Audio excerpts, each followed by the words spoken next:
Hello and welcome to the Cultivating Calmness podcast. Thank you for joining me today. My name is Kayla and I host these weekly podcasts and just try to talk about different subjects related to mental health or wellness in some way. And I've touched on this before, but it has come up again recently and it got me thinking. So I want to talk about insurance and the role that insurance plays in mental health, in your treatment, and why I have chosen to opt out. And it hasn't been, I would say, necessarily an easy decision, because if you live in the United States and you are part of the medical establishment and system, you really need to take insurance if you want to kind of get ahead in a lot of areas. And there are reasons for that. And I have had what I call maybe more of a moral resistance to not taking insurance, and because I don't want to treat a person because of their diagnosis. I really want to treat a person because of who they are, because of what they're going through, have been through, and that doesn't always align with what insurance wants us to align with. So I don't know about you, but I've worked in hospital settings. I've worked in more like outpatient / hospital settings, and now I'm working in private practice. So before I started private practice, I worked for companies that took insurance, and I personally did not really have to interact with or do anything with the insurance. There were always people in the background that would talk with, communicate with the insurance companies. So I really didn't have any idea what was going on in the background with insurance unless my clients brought it up. For example, they may say, like, none of our sessions have been covered by insurance. Whereas to me, I was like, oh, that's news to me. I wasn't aware of that. I thought, you wouldn't be seeing me if you're, stuff wasn't covered. But the hospital would then work that out with them and a payment plan and whatever that meant. But there were typically people working in the background to communicate with insurance. Say if I submitted a note and they didn't want to approve it, they may explain why this person needed therapy and why this session should have been approved, or they might reach out to me and say, hey, can you provide me any more information so that this person's stay in the hospital or this person's session could be more easily approved. So that may be providing more documentation or information.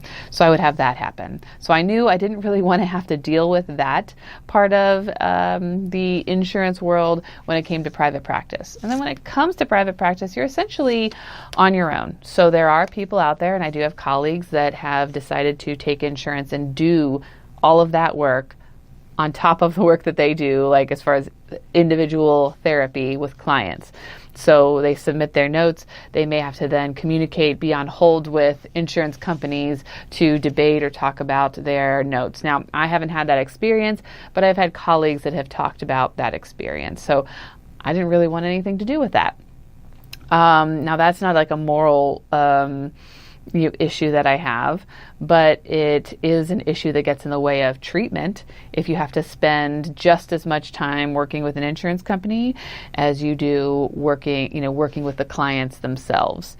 Now, there are companies out there that you can sign up for as a private practice clinician, and many do, where they sign up with a company or they hire somebody in to do that work that works specifically with the insurance, and then that's their job. So then you can just do the therapy stuff, and they go ahead and do the other stuff in the background and may reach out to you if there's an issue.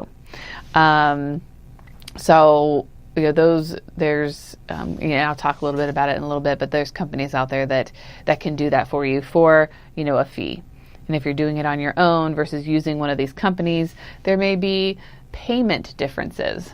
So you will likely get more payment from an insurance company if you go with a larger practice that can negotiate higher rates. So that's something that they do in the background, is negotiate higher rates. So there are some that came to mind was, like Headway, Sondermind, Alma, Grow, Path. There's probably a lot more out there that I'm not aware of, but those were some of the ones that I was aware of, that they have clinicians all around the country. And because they have so many clinicians, they can negotiate with insurance companies to get more reimbursement. Whereas if it was just me negotiating me on my own with an insurance company, I am going to get less. So let's say my fee is $100 a session. If I'm with Headway, for example, they may be able to negotiate $100 or, potentially more than that. I may not get more than that, but they would be able to get me my full fee. Whereas if it was just me, I may say get $80 for my session versus the full $100 that I would normally charge somebody. And so, that's how sometimes these big companies can reel you in, right? They can kind of get you stuck on the insurance path because, why wouldn't I want to make $100 instead of $80 when I see a client? Because I'll have to see, at least one more client a week if I'm getting $20 less for each client that I see, or 5 more clients. You do the math. I'm not going to do the math for you. Right? So they kind of reel you in and they get you stuck. And when you try to leave, there are requirements for when you try to leave or not accept insurance anymore. You can't just say, today I'm taking insurance and tomorrow I'm done. There's usually a certain amount of notice you have to give, 30, 60, 90 days, I don't know, where you then have to tell the insurance company, you have to tell your clients that you're no longer going to take that, and you have to prepare for that. So there's a lot involved there. But going back to, some of the other reasons why I don't take insurance is, going back to that idea of treating the client versus treating for a diagnosis. As with insurance, doctors, counselors, anybody who uses insurance has to provide a diagnostic code. So we have to give you a diagnosis to be able to bill for that service that we provided to you. So first session, I meet you for 60 to 90 minutes. I'm supposed to have a full-fledged diagnosis for you, right after that session. Maybe we didn't even get to everything, which we usually don't. We try to get through as much as we possibly can, but sometimes, we're human beings. There's conversation involved. I want to talk with you. I want to spend time with you. I don't want to go down the list just to cover all the things so I can give you a diagnosis so that we can bill for that, so that we can get to the next session, right? I want to get to know you. I want to get to know what's really going on. That background information that really isn't necessarily important in making a diagnosis, but it's going to be important in me being able to understand and see how I want to treat you and what it is that I think we can do together. So, insurance has to have a diagnosis for each session. And, I think that's a problem because honestly, I work with people that most of them do qualify for a diagnosis, but there are people that come to session that just want a little help. They want help working through maybe a difficult situation. They are struggling with their partner and they want to, know how to do things better. They, had a difficult moment. Maybe somebody died recently. Maybe there's just a thing, right, that's upsetting them, but they wouldn't necessarily qualify for a diagnosis of depression or PTSD or generalized anxiety disorder, or even just regular like anxiety or depression, not major depressive disorder. So what we tend to then do if we're taking insurance is we give them an adjustment disorder. And it's kind of a joke in the field that, you're just given an adjustment disorder because nothing else fits and you're adjusting to life. And we renew that diagnosis every 3 or 6 months to continue to fit within a diagnostic code. That's not right. If you don't really meet a diagnostic code, why do I need to put a diagnosis on your chart? Why do you need to carry that diagnosis with you forever? Because, I had to have a diagnosis to be able to treat you for the insurance to be able to cover you. That's an issue that's something I have an issue with. There's also, related to that, when you give a diagnosis, sometimes the insurance will say, we don't like that diagnosis, or well, we don't think that fits, or we're not willing to give you enough sessions to really treat that diagnosis. They want to give you, let's say, 8 to 10 sessions. Now, again, I have never worked directly with insurance. I have just talked with some of the people that do that work, and they'll explain, like, they're willing to cover X amount of days or X amount of sessions, and then we have to go back to them and we have to request another 8 to 10 sessions. And so they may do that multiple times a year if you're seeing somebody, every week for multiple years, which I have had with clients. And, if we were treating a person instead of treating a diagnosis, would we really need that? Like, is that necessary that we have to do that?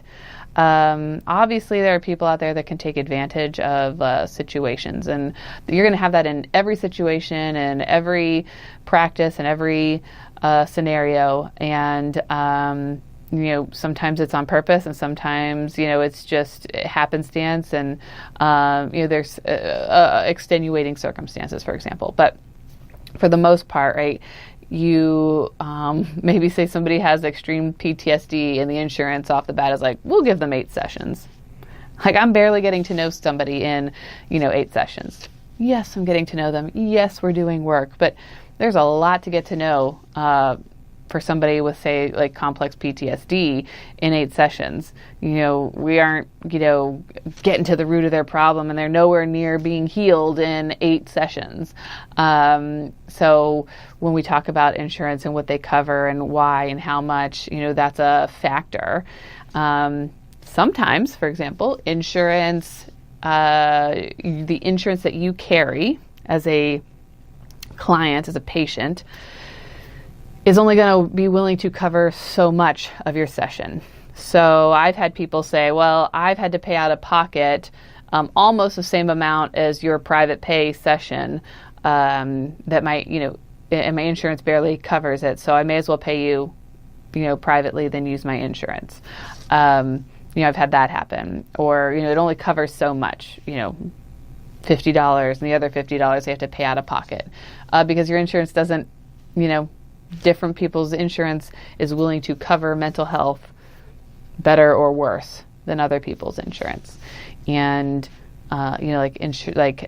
your therapy, your mental health isn't as important as your physical health. I don't think that's right. As I kind of said, insurance can decide how many sessions they're willing to approve and how long a session they're willing to approve. So when I worked in the hospital, we could do like a 45-minute session, a 53-minute session, a 30-something minute session, and we had to bill based on those things. Some were only willing to cover, say a 45-minute session, and we had to be aware of that, and we couldn't bill for a 53-minute session because they weren't going to approve that. Like